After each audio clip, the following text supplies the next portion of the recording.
file, in this November 27, 2017, file photo. A makeshift memorial sits in an alley where Baltimore Police Detective Sean Suter was shot while investigating a 2016 triple homicide in Baltimore. The gunshot wound that killed Suter one day before he was to testify about police corruption was most likely self-inflicted, an investigative review board has concluded. AP photo, Patrick Szymanski, file, Baltimore, AP. The gunshot that killed a Baltimore detective hours before he was to testify in front of a grand jury investigating dirty cops was likely self-inflicted, leaders of an independent review board announced Wednesday. The panel's unanimous decision is the latest twist in a real-life whodunit that has captivated Baltimore for 10 months. When 43-year-old Detective Sean Suter was found November 15, dying from a bullet wound to the skull, police and the state medical examiner's office called his on-duty death a homicide. Authorities launched a massive manhunt. But there was widespread skepticism about the police narrative suggesting Suter approached a suspicious man in a vacant West Baltimore lot between row houses, got into a struggle and was shot with his own gun. Nobody was ever charged in his death.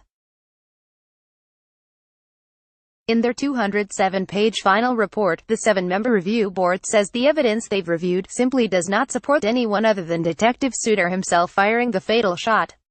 Among the evidence, the gun barrel was in contact with Suter's head when the fatal shot was fired. Nobody else's DNA was found on his weapon. Blood spatter was found inside the right-handed detective's right shirt cuff, indicating his hand and arm were in a high position when the shot was fired. They also say the autopsy revealed no defensive wounds to support the police narrative that he had struggled with an assailant. Suter's left hand was clutching his police radio. The community should not fear that a cop killer is on the loose, the report states. During a Wednesday news conference, Board Chief James "Chips" Stewart said the report offers a compelling detailing of evidence. Acting Police Commissioner Gary Tuggle said any reclassification of Suter's death is up to the medical examiner. A spokesman for the medical examiner has not responded to the board's conclusions. The panel's report details confusion from the start. They wrote that hospital personnel at the University of Maryland Shock Trauma initially reported incorrectly that the bullet entered the left side of Suter's skull. Not until 4 days later did examiners see the entry wound was actually on the right, they write. By then, the manhunt was ramped up and ex-police commissioner Kevin Davis was saying Suter was shot by an unidentified man in a high-crime neighborhood. The broad findings suggesting Suter took his own life were first announced Monday by a lawyer for the detective's widow, Nicole Suter. Nicole Suter blasted the conclusions Wednesday as outlandish. "There's no one alive who can convince me that the theory that this panel has formulated is correct," she said. Suter's funeral drew thousands of mourners.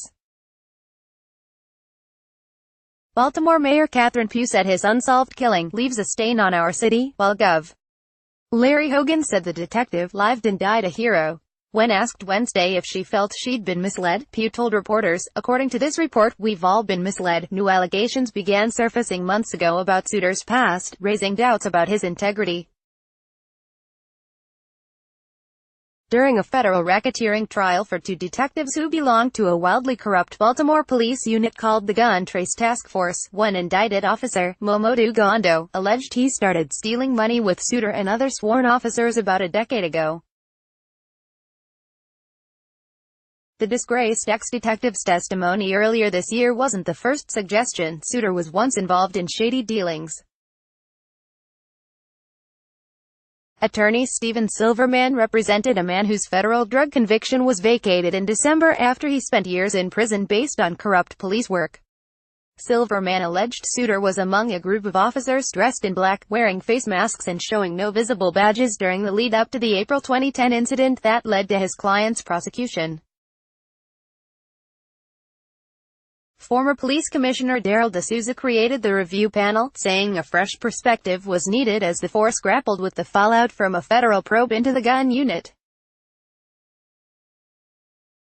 Gondo and another disgraced detective, Maurice Ward, had worked cases with Suter years before they joined the corrupt squad and ultimately pleaded guilty to corruption charges. The board's analysis of Suter's cell phone revealed substantial deletions, including 75 texts and 313 call log entries. They say Suter, or someone with access to his phone, deleted Gondo and Ward from his contacts. The report also said FBI agents attempted to interview Suter a few weeks before he was shot. They said he declined and was served with a subpoena to appear before the grand jury investigating police corruption. He had an offer of limited immunity from federal investigators, they said. The report suggests he likely faced a difficult choice concerning the investigation.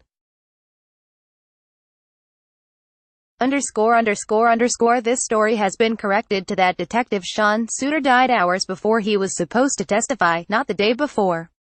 Copyright 2018 The Associated Press. All rights reserved. This material may not be published, broadcast, written or redistributed.